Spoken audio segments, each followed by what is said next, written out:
Hey guys, welcome to the Commander Lounge.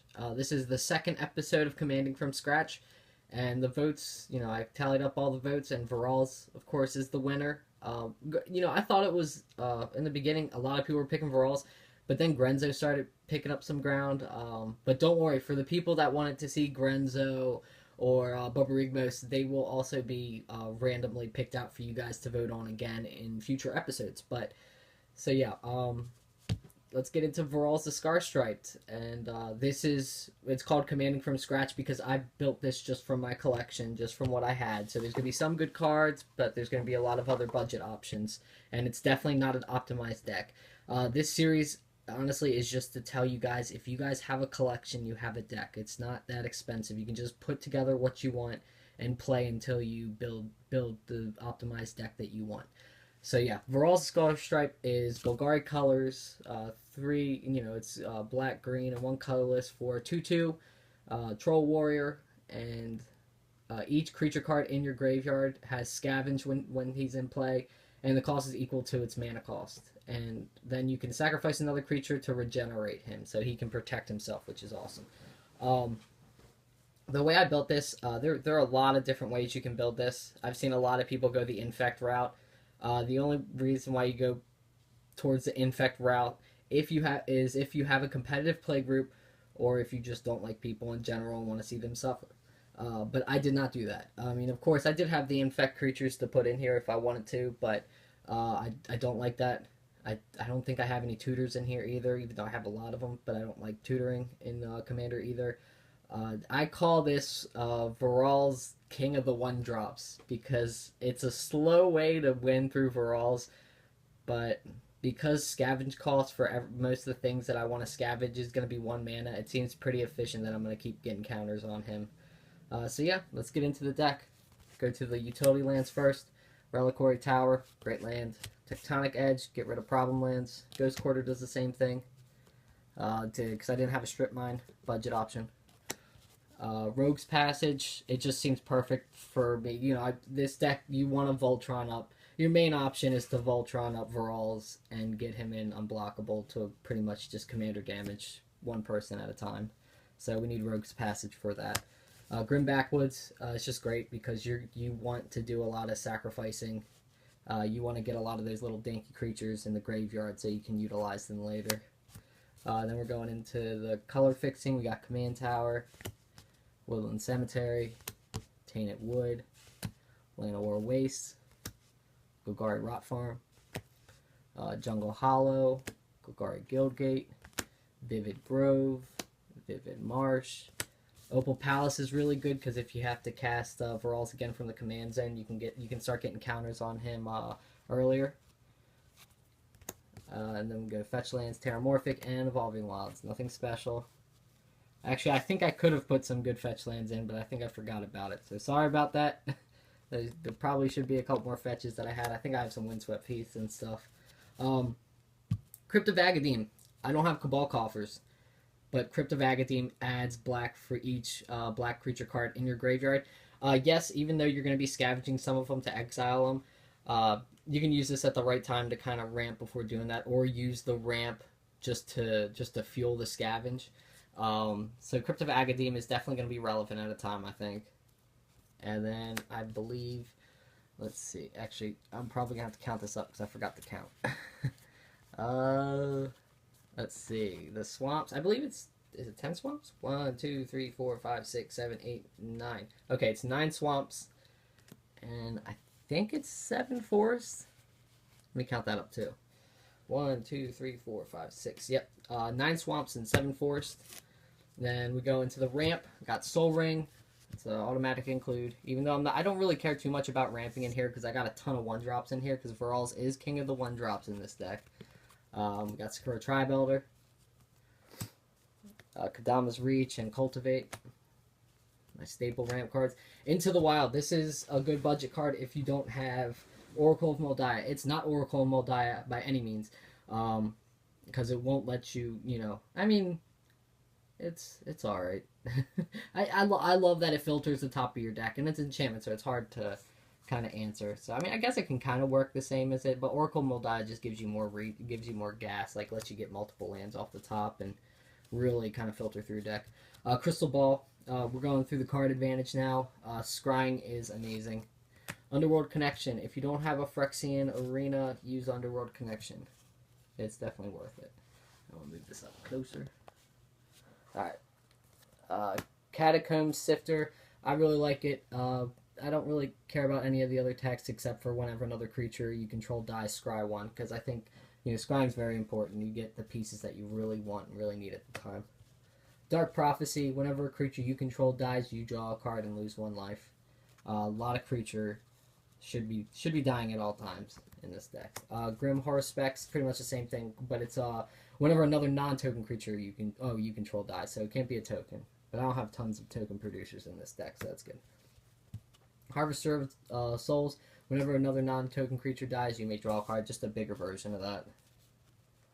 But it's any creature on the table, not just mine. And these are kind of ways to fill up my yard with my little 1/1, so I can start scavenging onto Varals as soon as possible. Grizzly Salvage, just great. It pretty much dumps 5 cards in your yard. Like, you can bring a land back if you want. Well, it tries to dump all 5 if you get lucky. Commune with the Gods, pretty much the same thing, except you can bring back a creature or enchantment into your hand. You may, so you don't have to. You can leave in the yard if you want to. And then Scout the Borders, just more expensive version. 5 cards, you may put a creature or land from among them into your hand, and put the rest in the graveyard. Just expensive. Satire Wayfinder only does 4, but you can put a land in it and then put the rest into your graveyard. Just fill in your graveyard with little dinky creatures. Treasure Find is my regrowth. I don't think I have another regrowth. I think they're all in decks right now, so I'm using Treasure Find. I'm going to go to the removal. I really like Tragic Slip because it feels like it's always going to be -13 in this deck. So it's pretty good removal. Putrefy is an automatic staple in Commander in my eyes if I'm playing these colors, because a lot of decks that don't play green run tons of mana rocks. And it's just a way early game to either take out one of their mana rocks and slow them down, or just kill a problem creature. Barter and Blood's really good because it makes everybody sacrifice 2 creatures. And I don't think in this deck, you mind sacrificing your little dinky 1-drops. So that's fine. Attrition effects. Pay black, sack creature, destroy target non-black. It's going to be... I didn't put too much removal in this deck, but the removal, I want it in here. I want it to be like permanent removal. I want people to remove it if they don't want me using it multiple times, because I don't care about my creatures going to the yard. The only creature I care about in this deck usually is Varals. Stronghold Assassin does the same thing on a creature. Vampire Hexmage, I really want to use it to take out a Planeswalker. You can just remove all the counters from Planeswalker, but this can also deal with other crazy counter decks. This could be... You gotta watch out, though, because people that play Bribery, this is a great target against me. It's not bad. Unravel the Aether and Deglamour. I mean, I always put these cards in my green decks. I usually do that because gods are a problem. A lot of stuff, gods are indestructible, and you might as well at least get them back to the command zone and make them a little more expensive. Okay, it's also good just to remove any enchantment or artifact, though. Life's Finale is my only Wrath. Graveyard's usually is huge for people's strategy. Usually everybody uses the graveyard, but sometimes you can find that one deck that's not doing it as much, target them, and just get rid of their best stuff. Their best creatures. Plague Boiler is your bad Oblivion Stone. It's pretty much a controlled Oblivion Stone. Like, you can kind of control how you put counters on it and everything, but it's not Oblivion Stone. Yeah, Oblivion. Is it Oblivion Stone? Yeah. It's not Oblivion Stone, though.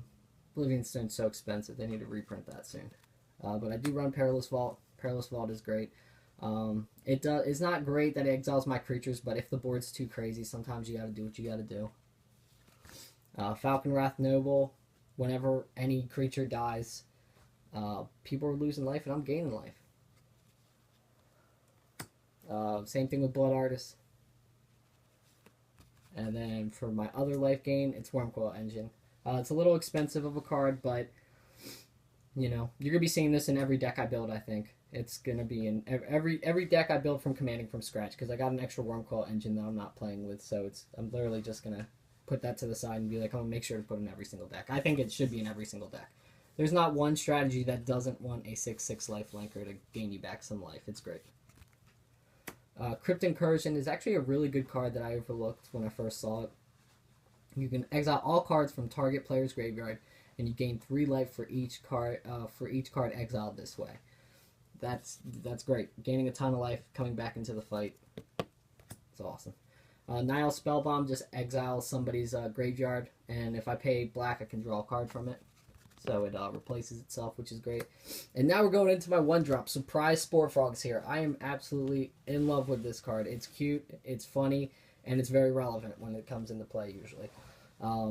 It's great just to be able to fog and then later on scavenge it up to Mr. Vorol. So yeah. Arbor Elf. I mean, it gives me it gives me more mana, it ramps me, so it's good.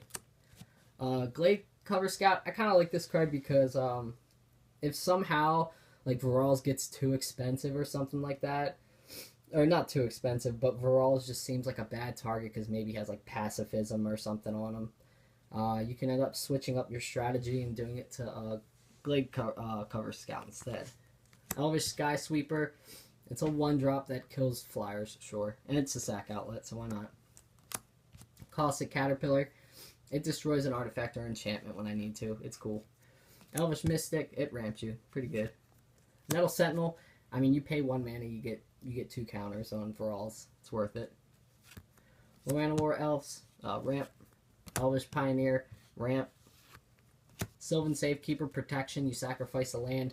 With all the 1-drops, you don't really care. I mean, yeah, you have some sort of a curve, I guess. You have some drops that are pretty high, but usually it doesn't matter. Once you're late game, you wanna protect Vorals.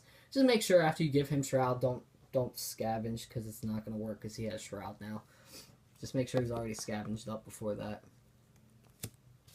Scute Mob, he gets big when you have lands, and this is a perfect format to have that amount of lands and still be in a fighting spot, so he can get big. Digraph Ghoul, I mean, it's 1 mana. You can pay in the graveyard to get 2 counters. It's cool. Gnarled Scarhide, same thing. Blood-Soaked Champion. You can bring him back if you want. If you have like a good sack outlet and you just want to abuse it over and over again. But I think most of the time you're probably just going to use him to fuel up Vorals. Visir Seer. Crazy good sack outlet. I love scrying. Scrying is important. It's good. Blood Pet. You can sacrifice himself to give yourself a little rampies. You can sacrifice and play maybe another 1-drop if you want to.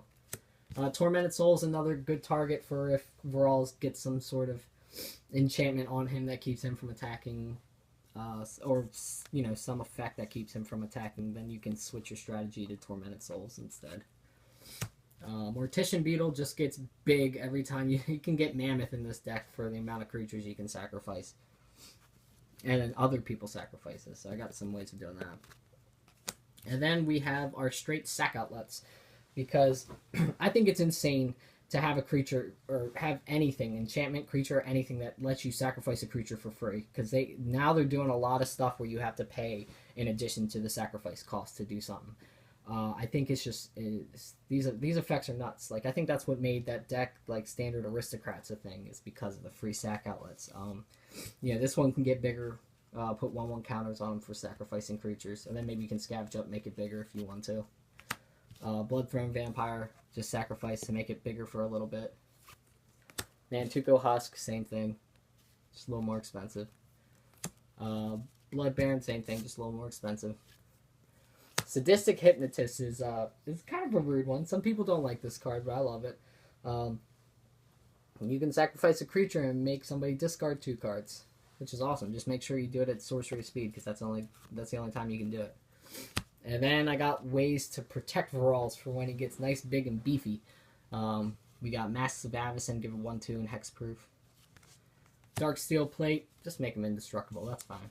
Just fine.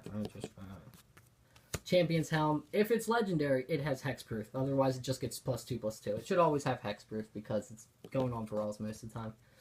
Swiftfoot Boots, just hexproof and haste, really good. I did have Lightning Greaves in here. Then I read it, I forgot it had Shroud, and I was like, no, we can't use this because we're going to be scavenging for the long haul in this deck, because we don't have crazy good scavenge targets, so it's whatever. Now we're going into the ways of making him unblockable. Trailblazer Boots basically says he's unblockable. Prowler's Helm basically says he's unblockable. Hot Soup says he's unblockable. But if he gets dealt damage, he gets destroyed. That's why you want him to have hexproof. And then we go into ways of manipulating 1/1 counters. And this, you'd instead want other... There are better cards to do these things, but this is what I have with me right now to use.